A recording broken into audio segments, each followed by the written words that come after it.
Knowledge and curriculum, ये 4th semester का subject है जिसके आज हम फर्स्ट यूनिट करेंगे, कंप्लीट यूनिट करेंगे एक ही वीडियो में। कहीं कहीं सेकंड सेमेस्टर का भी ये होता है, जहाँ पे क्या होता है हमारा जो बीएड होता है ईयर वाइज होता है, तो वहाँ पर ये सेकंड ईयर का कोर्स है। तो हम इसकी फर्स्ट यूनिट देख लेते हैं। फर्स्ट यूनिट में हमारे पास 3 सब हेडिंग्स आ जाती है जिन पर हम बात करेंगे, और साथ ही साथ हम इम्पॉर्टेंट टॉपिक जो है उन पर भी बात करेंगे। यहाँ से इम्पॉर्टेंट जो क्वेश्चंस बना है वो टीचिंग एंड ट्रेनिंग पर बन चुका है, और एक यहाँ से बना है role education and human resources development.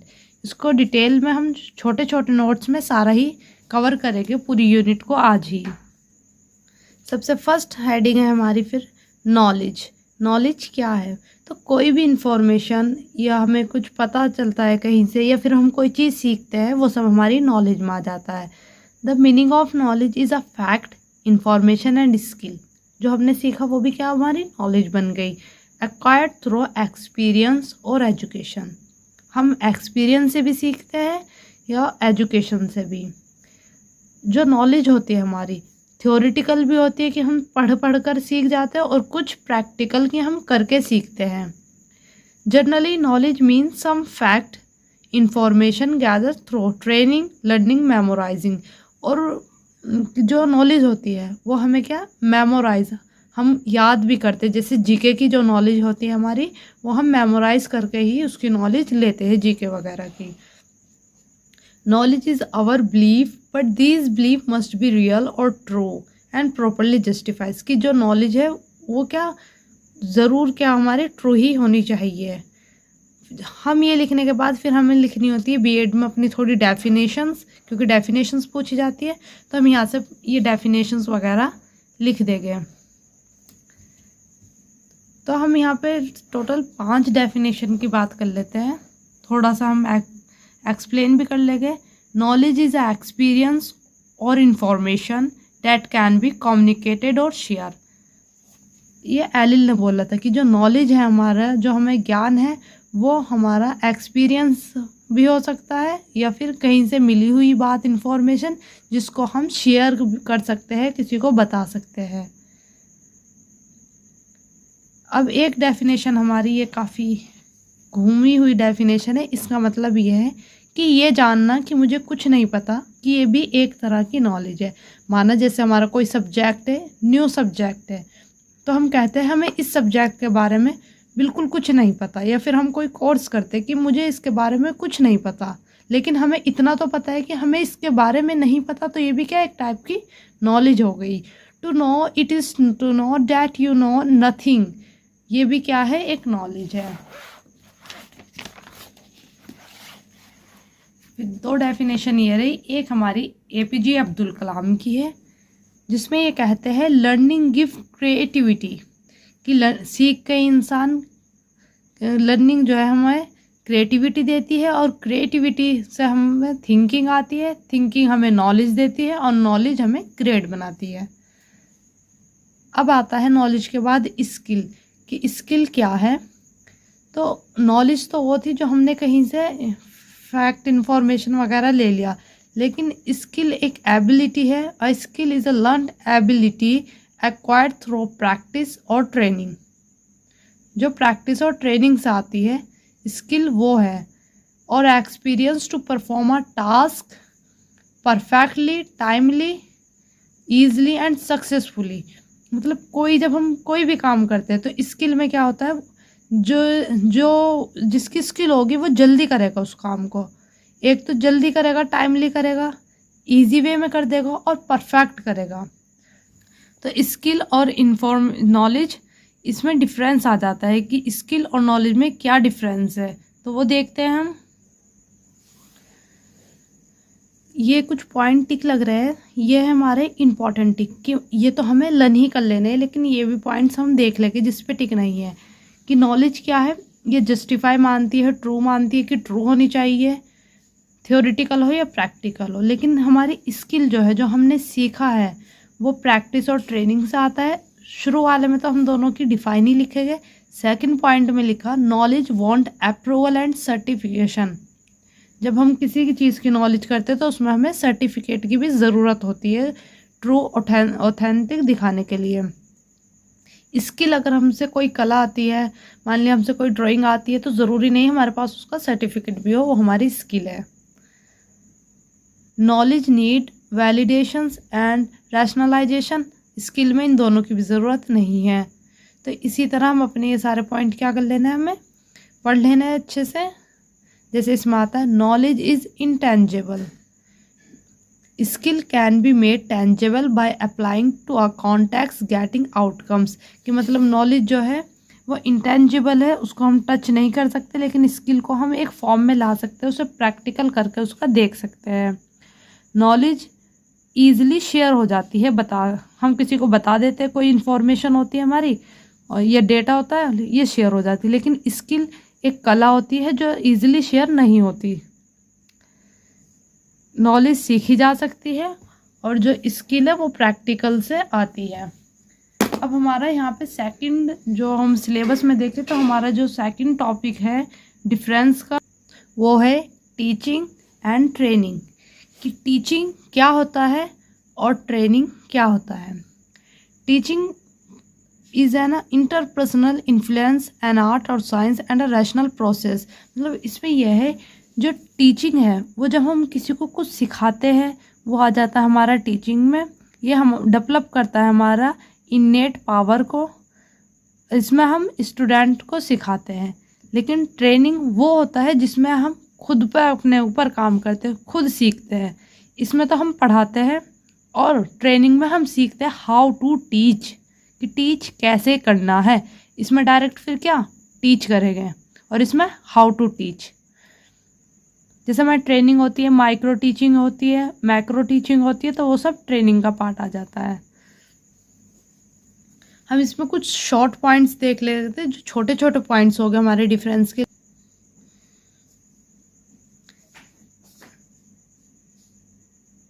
Teaching supply generally information on a larger area. Teaching larger area पे इंफॉर्मेशन सप्लाई करता है। जो ट्रेनिंग होता है वो होता है हमारा कम ही एरिया पे होता है, स्मॉल एरिया पे।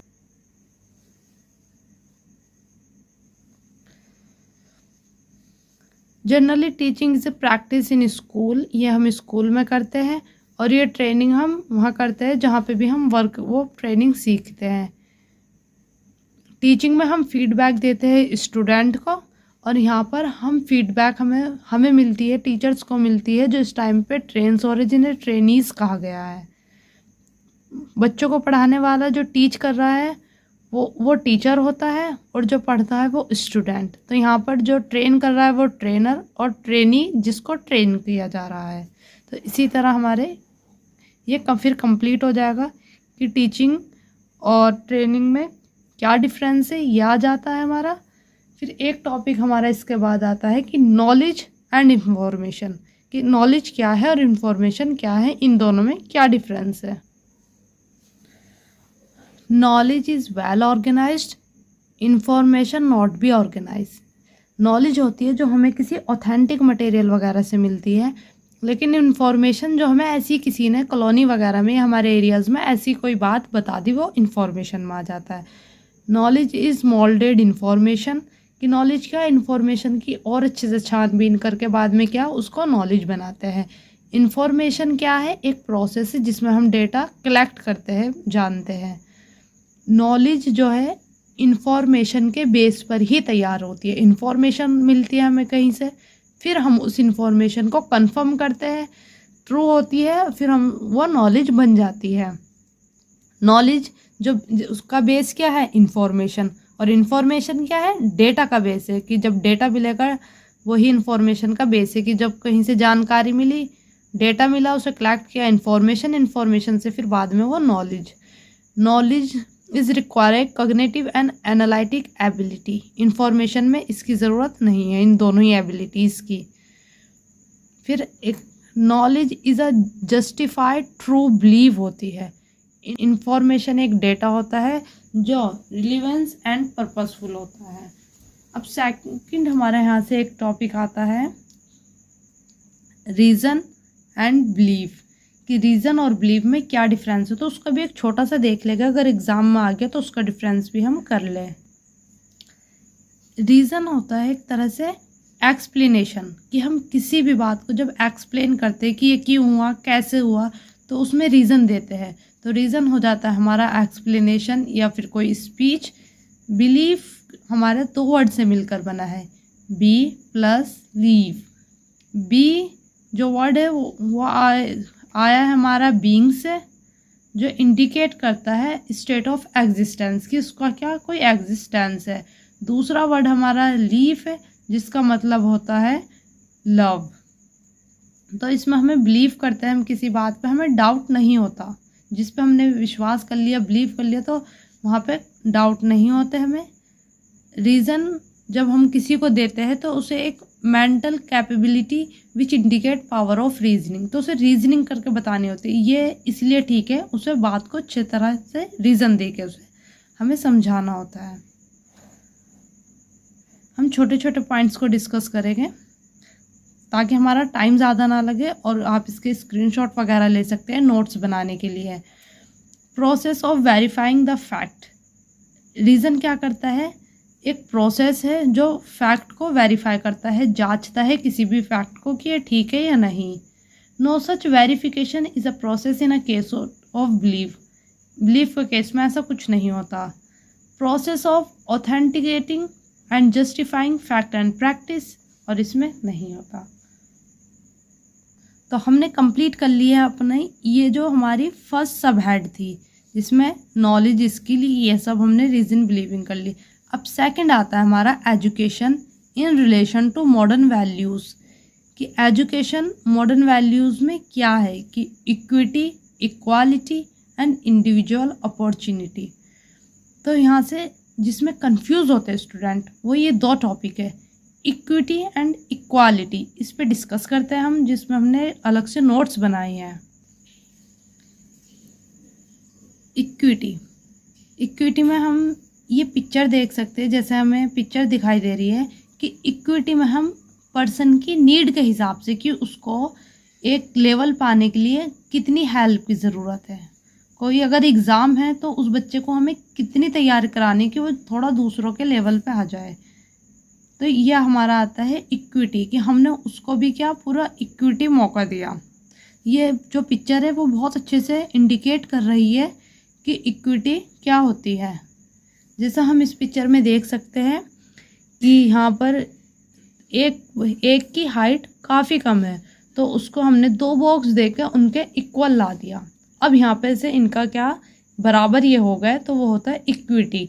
मतलब इक्वल हेल्प नहीं करनी, हेल्प करनी है हमें इस हिसाब से जितनी किसी को ज़रूरत है। The term equity refer to the principle of fairness.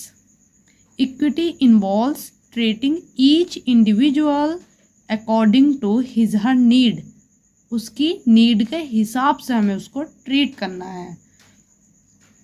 Equity can be differ from situation to situation and from person to person. Equity अलग अलग हो सकती है, एक अलग अलग कंडीशन में। स्टूडेंट होते हैं जिन्हें फिजिकल डिसेबिलिटीज़ होती है, तो उनको क्या थोड़ा एक्स्ट्रा टाइम देते हैं हम, या फिर कुछ बच्चे एबनॉर्मल होते हैं तो उनका भी एक्स्ट्रा, जैसे एजुकेशन का टाइम होता है नॉर्मल बच्चे को 14 ईयर होते हैं, गवर्नमेंट जो उसे फ्री एजुकेशन देगी, और जो एबनॉर्मल होता है उसके लिए 18 ईयर, उसका टाइम बढ़ा दिया, तो उसको क्या दी, इक्विटी दी। इक्विटी अलग अलग हो सकती है अलग अलग कंडीशन में। It look everyone different because equity means fairness and justice, यह हर को अलग अलग देख सकते हैं। तो इक्विटी में हम इनकी बातें करेंगे। आर्टिकल 15 आ जाएगा इक्विटी में, कि जो हमारा कॉन्स्टिट्यूशन है उसमें आर्टिकल 15 में इक्विटी की बात हुई है अलग अलग सिचुएशन में। आर्टिकल 21 से 29, 45, 30 रिजर्वेशन, डिस्टेंस एजुकेशन और स्कीम्स। मतलब इक्विटी के लिए कुछ स्कीम चलाई गई है जिससे इक्विटी मिल सके, कुछ बच्चों को जिन पे पैसे नहीं उन्हें थोड़ा पैसे मिले और वो भी पढ़ सके, तो वे स्कीम्स, डिस्टेंस एजुकेशन और रिजर्वेशन। तो हम एक एक टॉपिक को अब देखेंगे अच्छे से।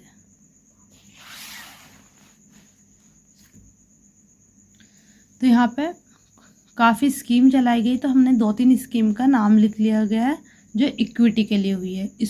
स्कॉलरशिप स्कीम, मतलब जिन बच्चों पे पैसे नहीं होते और वो अच्छा होता है पढ़ने में, तो उसको स्कॉलरशिप दे ताकि वो भी अपना पढ़ाई का खर्च उठा सके। तो इसी तरह ये कुछ स्कीम्स है। फिर आती है हमारी डिस्टेंस एजुकेशन, ये भी इक्विटी की बात करता है।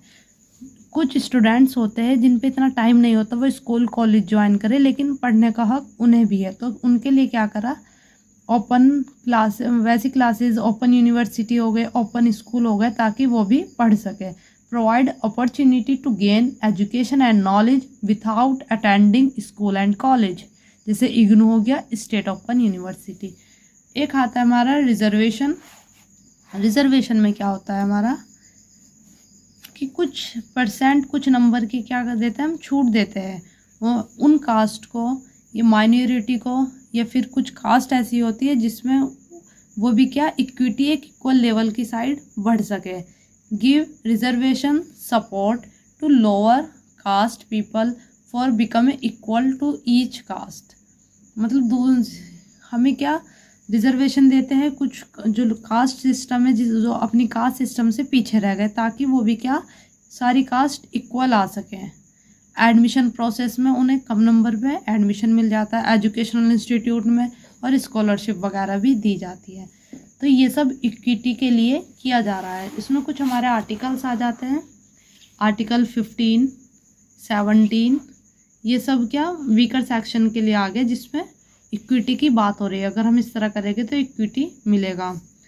आर्टिकल 17 जिसमें अनटचेबिलिटी की बात हुई है कि किसी को अछूत नहीं माने गए, सबको एजुकेशन का हक है। आर्टिकल 46 जिसमें क्या है, गवर्नमेंट रिस्पॉन्सिबल होती है इकोनॉमिक एंड एजुकेशन डेवलपमेंट, कि एक तो उनका इकोनॉमिक, घर की जो आर्थिक समस्या उनको सुधारने के लिए, और एजुकेशन का भी डेवलपमेंट हो, जिसमें हमारी जो कास्ट आती है वो SC एंड ST, OBC कुछ इस टाइप में आती है। आर्टिकल 350A इसमें क्या होता है, इसमें यह है कि अगर कुछ बच्चे ऐसे स्टेट में रहते हैं या फिर वहाँ पे वो अपनी मदर टंग में बात कर सकते हैं प्राइमरी लेवल तक, वो अपनी, ये नहीं कि उनकी लैंग्वेज की वजह से उन्हें स्कूल ही ना आने दिया जाए। ये आता है हमारे सारे इक्विटी में आ गया। अब हम देखते हैं हमारा इक्वालिटी। इक्वालिटी क्या होता है? Equality of education opportunity is mean that the state will make available compulsory and free education to all children. Equality में आ गया all, कि सभी के लिए फ्री और कंपलसरी कर दी गई है education up to certain level, की एक लेवल तक, जिसमें कोई भी भेदभाव नहीं होगा प्लेस के, कि वो कहाँ के रहने वाले हैं, कास्ट पे या रिलीजन पे, या फिर उनका जेंडर क्या है, ETC सब को लेके। Remove all obstacle coming in its way, कि जो भी एजुकेशन कराते हुए या एजुकेशन लेते हुए बच्चे के बीच में जो भी बाधाएं आ रही है, कास्ट की हो, वो रिलीजन की हो, उन सबको एक साइड रखकर तब एजुकेशन हमें देनी है। और जो एजुकेशन होगी वो बच्चे के इंटरेस्ट वगैरह को भी हमें ध्यान रखना है। अब इक्वालिटी की क्या ज़रूरत है? तो इक्वालिटी की ज़रूरत है, हमें अपनी डेमोक्रेसी को प्रोटेक्ट करना है। इंडिविजुअल डेवलपमेंट, की हर किसी का डेवलपमेंट करना है, एक एक बंदे का, एक एक पर्सन का हमें डेवलपमेंट चाहिए। क्लास डिस्क्रिमिनेशन को हटाना है। एडवांसमेंट ऑफ सोसाइटी, सोसाइटी को अपने इंक्रीज अच्छा करना है। और इकोनॉमिक डेवलपमेंट भी अपने जो राष्ट्रीय का, इंडिया का, हमें बढ़ाना है। ये थी हमारी ज़रूरतें कि इक्वालिटी की या फिर इक्विटी की क्या ज़रूरतें हैं। तो जो हमारा ये इक्विटी है और इक्वालिटी है, इन दोनों में जो आर्टिकल है काफ़ी सारे सेम है, ये थोड़ा सेम भी एडअप हो जाएंगे। अगर 15 नंबर में क्वेश्चन आता है तो आप इन दोनों को मिलाकर भी लिख देना।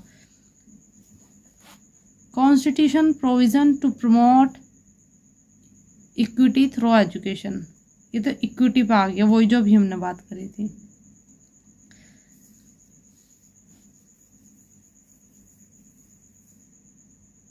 तो ये जो हमारे आर्टिकल है इक्विटी और इक्वालिटी, ये थोड़ी मिलती हुई टर्म है, बस थोड़ा सा डिफरेंस है इसमें।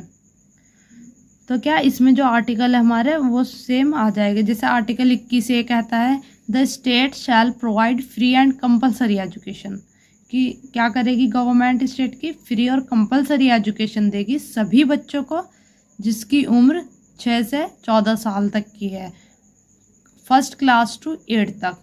तो ये हो गई इक्वालिटी की बात। इसमें एक लाइन और होती है कि लेकिन जो एबनॉर्मल बच्चे थोड़ी डिसेबिलिटीज़ वाले उनको जो गवर्नमेंट है वो देगी 6 साल से 18 साल तक। तो ये क्या इक्विटी की बात आ गई कि उनकी नीड के हिसाब से उन्हें थोड़ा एक्स्ट्रा टाइम दे दिया गया। अब आता है हमारा education in relation to individual opportunity. तो ये इतना इम्पोर्टेंट टॉपिक नहीं है, फिर भी इसको एक नज़र देख लेते हैं। अगर आ गया तो कैसे लिखना है। Education should aim at total development of individual personality, मतलब एजुकेशन होनी चाहिए हमारी ऐसी कि उसकी पर्सनैलिटी के हिसाब से स्टूडेंट की उसका डेवलपमेंट करे, जो उस बच्चे की इन्नेट पावर है, हेरिडिटी से मिला है, इन्वायरमेंट से सीखा है, उन पर वर्क करे। ये नहीं कि उस पर कैसी भी एजुकेशन थोप दे कि यही पढ़ना है। Individual opportunity refer to a person ability to choose their own opportunity. Individual opportunity कहती है पर्सन अपनी एबिलिटी के हिसाब से चूज़ करे कि उसकी क्या अपॉर्चुनिटी है, इनहेरेंट राइट्स, उसका क्या इनहेरेंट्स राइट है, dignity as a human. Dignity of man is inherent quality and right to every human being. One should not be deny opportunity to any individual to show his ability, capability और skill. मतलब जिस बच्चे में जो उसकी individual capability है उसके base पर उसे हम उसके आगे के लिए उसकी फील्ड तैयार करें। ये नहीं कि उसे किसी और फील्ड में उसका इंटरेस्ट कहीं और है और हम उसे कुछ और सिखा रहे हैं। So there should be provision for a people belong to SC, ST, OBC, minorities, women, refuse, physical disabilities. There should be equal treatment and equal provision to all these to live along with all people.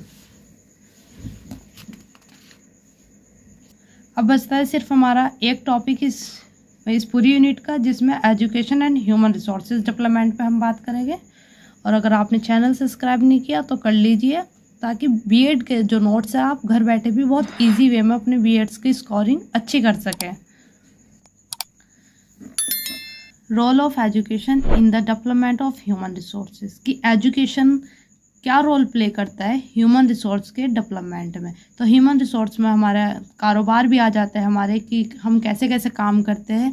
तो आजकल education क्या करती है, vocational education provide करके हमारे वो काम करने की जो तरीका होता है उसको और अच्छा और बेटर कर देती है। तो एजुकेशन ने क्या करा हमारे कारोबार में, ह्यूमन रिसोर्सेज में क्या हमारी हेल्प करी। तो इसमें ही हम पूरा डिस्कशन करने वाले हैं।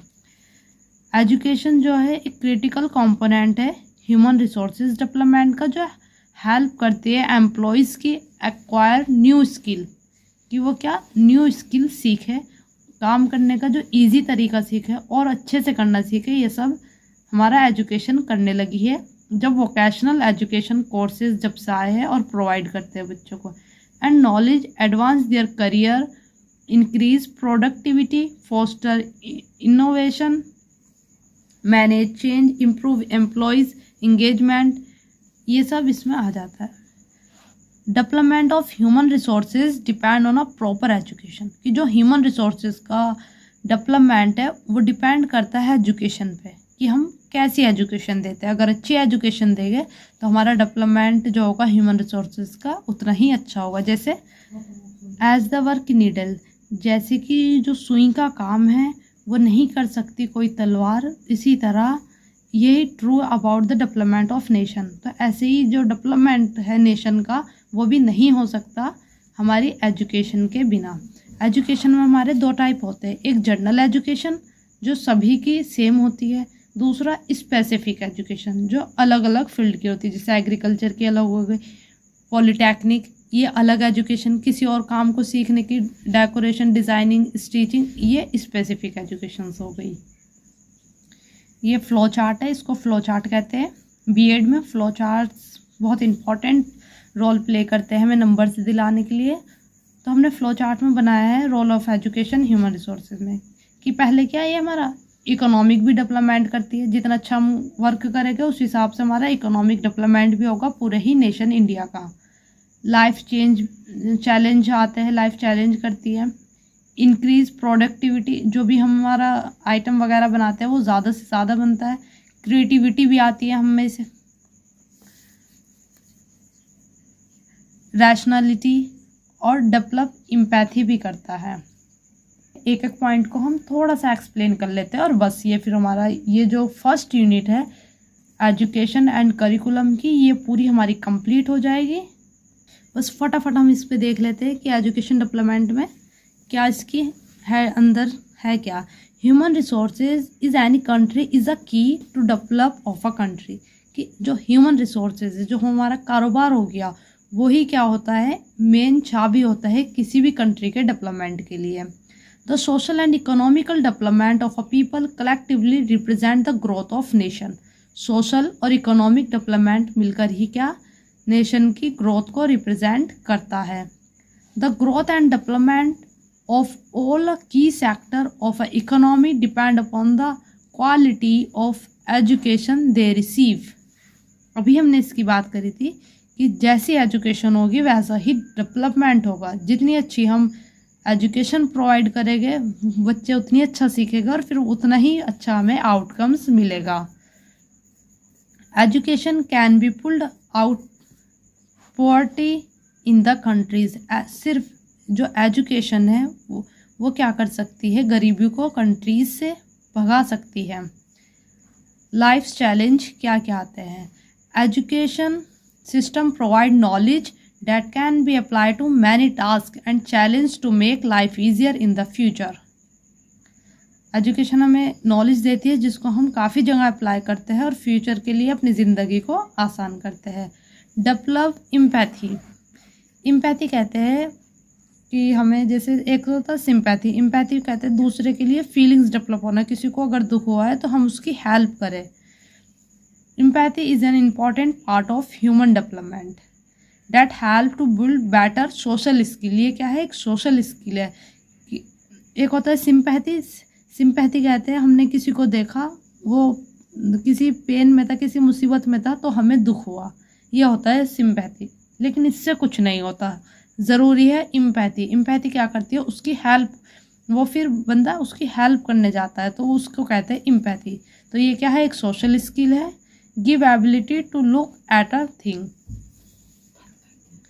From a different perspective. तो एम्पैथी वाले लोग क्या करते हैं, अलग अलग एक प्रॉब्लम को कई नज़रिए से देखते हैं, उसे सॉल्व करते हैं। तो ये भी क्या डेवलपमेंट हुआ है ह्यूमन का। Increase productivity. Education system can develop and education system and the development of a country go hand in hand. It enable people to use their skill and talent in a more productive ways। Rationality आ गया। Education develops sense of logic and rationality in young minds। Education क्या करती है, develop करती है sense of logic. Logic कैसे लगाए, logic से फिर बात, एक लॉजिक लगाते हैं फिर उस पर क्या अप्लाई करते हैं।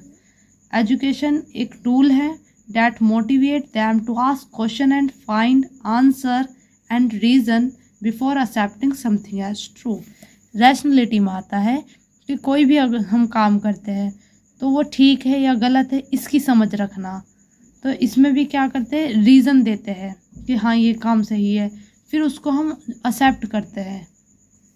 तो इसमें भी क्या एजुकेशन हमारी मदद करती है, एक टूल है जो मोटिवेट करता है। And reason before accepting something true, किसी को सही मानने से पहले वो पूरा उसका रीज़न लेती है। ह्यूमन रिसोर्सेज डेवलपमेंट बिजनेस में भी, कि बिजनेस ऑर्गेनाइजेशन में कैसे है। Education always play a critical role in organization in the world of continuously advancing technology. कि बिजनेस लाइन में हम देखें लगातार क्या टेक्नोलॉजी डेवलप होती जा रही है, मशीन्स वगैरह डेवलप हो रही है, जिससे जो वर्क है काफ़ी परफेक्टली और टाइमली हो रहा है। We constantly need new skill development और ट्रेनिंग्स। एजुकेशन एजुकेशन क्या हमें ट्रेनिंग भी प्रोवाइड करती है। Education improve the quality of worker, work जो होता है हमारी उसकी तो क्वालिटी इम्प्रूव करती है और साथ में हमारे वर्कर की भी जो स्किल्स होती है उसको डेवलप करती है। जब भी हम कोई भी क्वेश्चन करेंगे इसमें बीएड में, तो हमें लास्ट में क्या लिखना है, एक छोटा सा कंक्लूज़न भी लिख देना, चाहे वो 3-4 लाइन का ही हो, क्योंकि कंक्लूज़न भी लिखने से नंबर मिलते हैं। तो क्रिएटिविटी एजुकेशन किस तरह देती है, उसमें ये रहा सब। Education also help creativity, individual और एम्प्लॉयज़ की इमेजिनेशन पावर आती है हमें, क्रिएटिविटी भी देती है, एजुकेशन से ही हमें इमेजिनेशन पावर भी आती है। Education also help mold the thinking process on a day-to-day basis. Education is the ingredient that nurture objectivity, logic, creativity कि मतलब एजुकेशन से ही हमारे ये सारे क्या डेवलपमेंट होता है। और आपने अभी तक चैनल सब्सक्राइब नहीं किया तो सब्सक्राइब कर लीजिए ताकि आपको घर बैठे बीएड के इजी नोट्स मिल सके। इसके बाद हम करेंगे अपनी नेक्स्ट यूनिट जो भी हमारा रहेगा, और लास्ट में इंपॉर्टेंट क्वेश्चन का भी डिस्कशंस करेंगे।